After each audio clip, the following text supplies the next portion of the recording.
intro.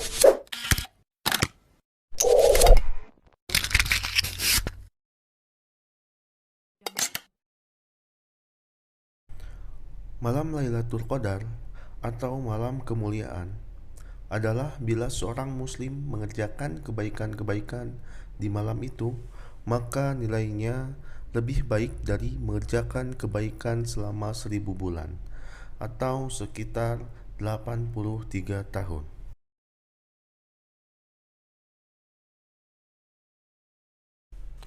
Suatu ketika, Nabi Muhammad SAW berkumpul bersama para sahabat di bulan suci Ramadan. Nabi Muhammad SAW terlihat tersenyum sendiri.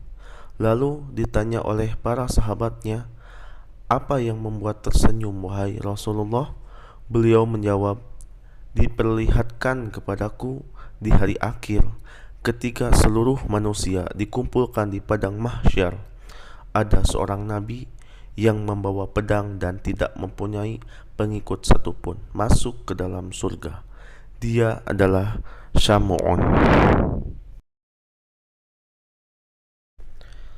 Kisah Nabi Syam'un al-Ghazi alaihissalam, nabi dari kalangan Bani Israel. Beliau adalah hakim ketiga terakhir pada zaman Israel kuno. Nabi Syam'un al-Ghazi memiliki beberapa nama dalam bahasa Arab. Beliau disebut dengan Shamsun atau Sam'un. Dalam bahasa Ibrani disebut Simson. Dalam bahasa Tiberias disebut Simson. Dalam Alkitab Nasrani disebut Samson. Nama Sam'un sendiri artinya yang berasal dari matahari, sedangkan Al-Ghazi artinya yang berasal dari Ghazi atau Gaza Palestina. Nabi Syam'un al-Ghazi alaihissalam berperang melawan bangsa yang menentang ketuhanan Allah Subhanahu wa ta'ala. Nabi Syam'un adalah seorang pahlawan berambut panjang yang memiliki mukjizat, dapat melunakkan besi, dan dapat merobohkan istana dengan kekuatan yang berasal dari Allah Subhanahu wa ta'ala.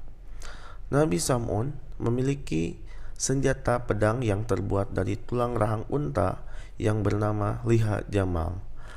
Dengan pedang itu, Nabi Syam'un telah membunuh ratusan orang kafir yang menentang keesaan Allah Subhanahu wa ta'ala, dan dengan perantara pedang itu pula Allah Subhanahu wa ta'ala memberikan makan dan minum kepada beliau.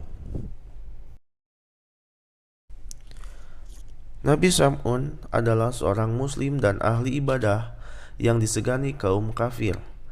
Sudah tak terhitung orang kafir yang mati di tangannya.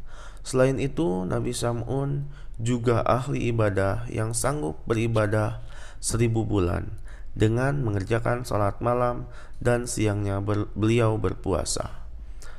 Nabi Syam'un yang tangguh dan perkasa digunakan untuk melawan kaum kafirin, yaitu Raja Israel.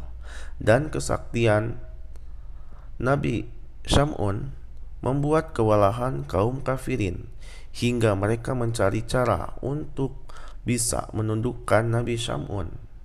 Dan akhirnya disusunlah rencana untuk membunuh Nabi Syam'un. Berbagai cara telah dicoba untuk melumpuhkan Nabi Syam'un, dan hasilnya terus gagal. Dan akhirnya sang raja menemukan akal licik. Mereka menawarkan emas dan permata yang berlimpah kepada istri Nabi Syam'un untuk membunuh Nabi Syam'un.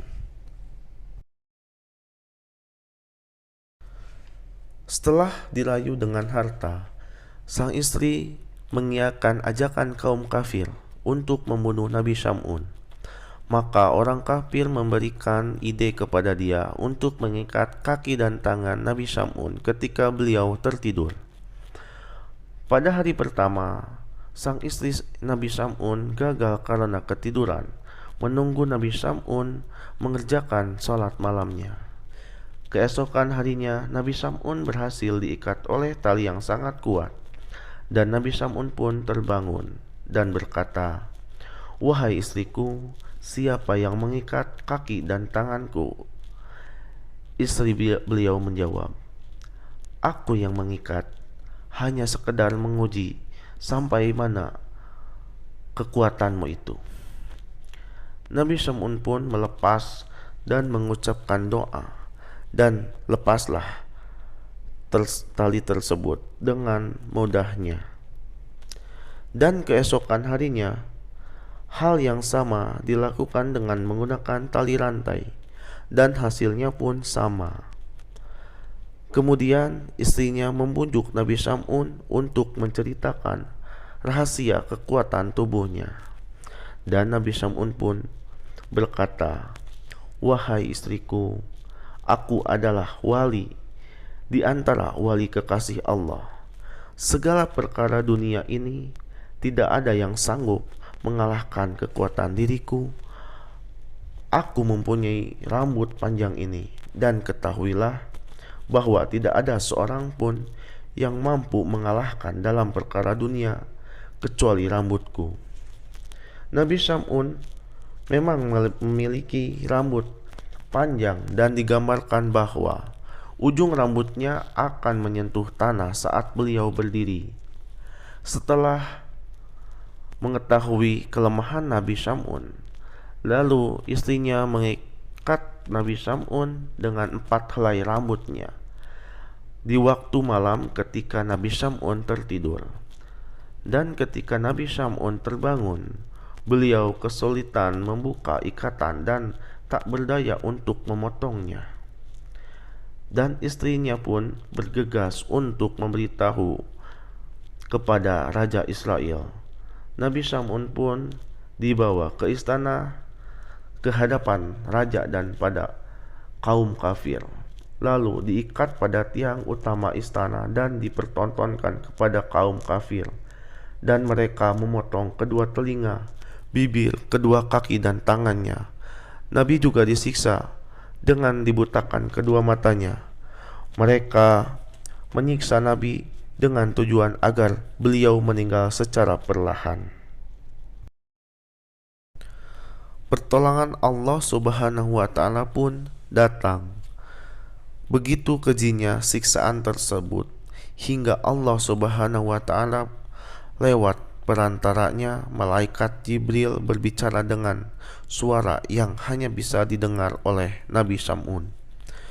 "Hai Sam'un, apa yang engkau inginkan? Aku akan menindak mereka." Nabi Sam'un menjawab, "Ya Allah, berikanlah kekuatan kepadaku hingga aku mampu menggerakkan tiang istana ini, dan akan kuhancurkan mereka dengan kekuatan dari Allah." Doa Nabi Sam'un pun diijabah oleh Allah Subhanahu wa Ta'ala. Allah Subhanahu wa Ta'ala memberikan kekuatan kepada Nabi Sam'un yang kekuatannya tidak biasa, yang mengalahkan kekuatan rambutnya sendiri. Maka dengan izin Allah, Nabi Sam'un pun dapat menggoyangkan tiang istana tersebut dan dapat memutuskan tali rambut itu, sehingga seluruh istana roboh dan menimpa orang-orang kafir di dalamnya, dan mereka pun mati. Begitupun istrinya. Hanya Nabi Sam'un sendiri yang selamat. Lalu Allah mengembalikan seluruh anggota tubuhnya yang telah dipotong-potong.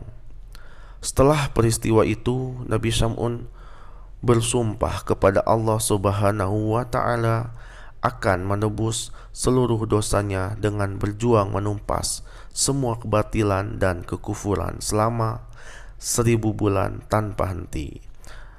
Nabi menyibukkan diri dalam beribadah kepada Allah Subhanahu wa Ta'ala.